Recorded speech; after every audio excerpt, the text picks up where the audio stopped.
Sir megastar అనే పదాన్ని మీరు మొదట ఎప్పుడు విన్నారండి, గుర్తుందా?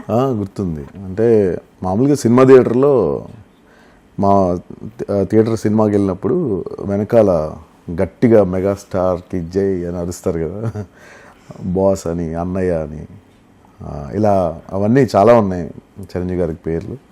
సో నేను అప్పుడు చిన్న సినిమా నాన్న వాళ్ళ సినిమాకి తీసుకెళ్ళినప్పుడు వెనకాల పేపర్లు ఇసురుతూ అరుస్తుంటే తెలియకుండా అదే గ్యాంగ్లో నేను కూడా చేరిపోయాను. చిరంజీవి గారి సినిమా రిలీజ్ అయితే అక్కడ హైదరాబాద్ వచ్చిన తర్వాత సత్యం థియేటర్కి వెళ్ళి పేపర్లు ఇసిరేవాడిని. సినిమా టికెట్ దొరకకపోతే లైన్లో నించుని బట్టలు చింపుకుని టికెట్లు తీసుకుని ఇలాంటి ఎన్నో ఉన్నాయి. So big fan of Chiranjeevi garu అండి. దీన్ని ఫ్యాన్ అనలేం సార్, ఇది ఒక మేనియా కదా. Obviously. మరి బట్టలు ఇప్పుడు సినిమా రేపు కూడా ఉంటుంది, రావాలని ఉండదు మనకి. అంతే. అంటే ఆయన పిక్చర్ ఫస్ట్ డే చూస్తే ఆ కిక్ వేరండి. అంటే ఆయన స్టెప్లు కానీ ఆయన గ్రేస్ కానీ అది ఇట్స్ నాట్ లైక్ ఏదో పిచ్చి కూడా కాదు అది. I don't know somewhere like ఆయన యాటిట్యూడ్కి బిగ్ ఫ్యాన్ నేను. ఆయన బిహేవియర్కి, ఆయన యాటిట్యూడ్కి, ఆయన మనస్తత్వానికి, ద వే చిరంజీవి గారు అంటే ఎంత ఎదిగినా ఒదిగుండే ఒక మనిషి అనే ఒక పదం ఉంది, అందరికీ అది నోటెడే. So that is what first I like about him. Wonderful అండి. సరే, ఎలాగో ఈ విషయాన్ని కూడా మీరు తీసుకొచ్చారు కాబట్టి అడుగుదాం. ఒకప్పుడు సోషల్ మీడియా లేదని నిజంగానే ఆనందపడుతున్నాను నేను. ఎందుకంటే ఎంత కష్టపడి, ఎంత డెడికేటెడ్గా ప్రతి గడియని గడిపినటువంటి ఇట్లాంటి మహానుభావుల్ని ఇప్పుడు ట్రోల్ చేస్తున్నందుకు నిజంగా సిగ్గుపడుతున్నాను. ఈ జనరేషన్ని మనం చూడాల్సి వస్తున్నందుకు, ఈ జనరేషన్లో ఉన్నందుకు, ఇందులో భాగంగా. సో వారి డెడికేషన్, వారి డాన్స్, వారి ఈజ్, ఎస్పెషల్లీ అసలు డాన్స్ అనగానే వారే మనకి స్ఫురణకు వస్తారు. సో అలాంటి వ్యక్తిని కూడా, ఆ హార్డ్ వర్క్ని కూడా ఏదో నోటికి ఎంత వస్తే అంత అనేస్తున్నారు, కామెంట్స్ పెట్టేస్తున్నారు. మీరు స్ట్రైట్ ఫార్వర్డ్గా ధైర్యం ఉన్న మనిషి మీరు. అందుకే నేను ఈ క్వశ్చన్ అడుగుతున్నాను, what do you have to say on this? 100% మనం ఏం చెప్పాలంటే దీనికి కరెక్ట్ ఆన్సర్, డాన్స్ అంటే, గ్రేస్ అంటే చిరంజీవి గారు అందరికీ తెలిసిన విషయం అది.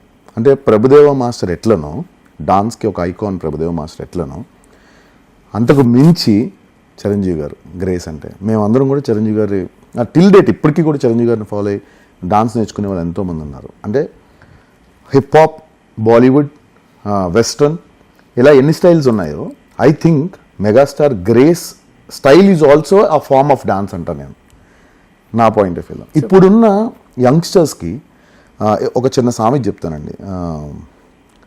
అది ఒక చిన్న సామెత ఉంది ఏంటంటే, గాడిదకి ఏం తెలుసు గంధపు చెక్కు విలువ అని. సో జనాలకి, కొంతమందికి తెలియని వాళ్ళకి మెగాస్టార్ గ్రేస్ కానీ, అప్పట్లో ఆయన వేసిన డాన్స్ పర్ఫార్మెన్సెస్ కానీ, నోవేర్ టిల్ డేట్ అలాంటి గ్రేస్ చేసేవాళ్ళు ఇంకా ఇంకా లేరు, రాబోరు అని నా ఉద్దేశం అండి, ఎప్పటికీ కూడా. సో వీళ్ళందరూ జస్ట్ అదే ఏదో ఈ తులసి వనంలో గంజాయి మొక్కలు లాంటి వాళ్ళు అనమాట. Just plug them out and throw them out అన్నట్టు. So always boss is boss and megastar is always number 1 డాన్స్లోని. సో నా ఉద్దేశం ఏంటంటే ఇంకొక చిన్న గ్లిచ్ కూడా ఉందండి ఇందులో.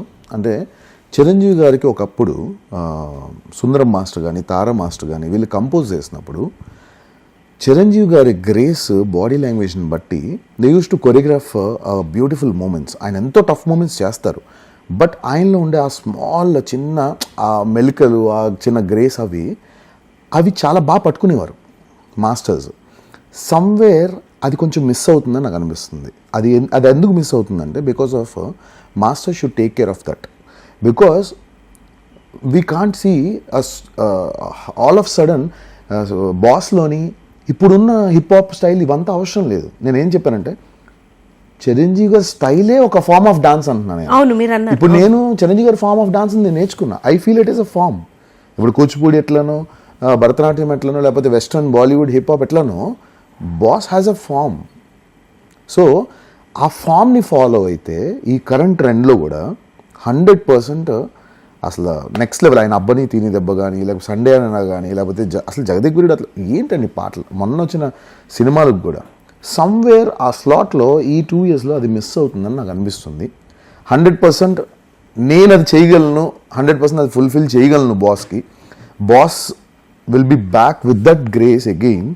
ఆ గ్రేస్ని తీసుకొచ్చి ఐ కెన్ కంపోజ్ అకార్డింగ్లీ అనేది నాకు నమ్మకం ఉంది. యాజ్ అ కొరియోగ్రాఫర్ నేను బాస్కి కొరియోగ్రాఫ్ చేస్తాను. వండర్ఫుల్ అండి.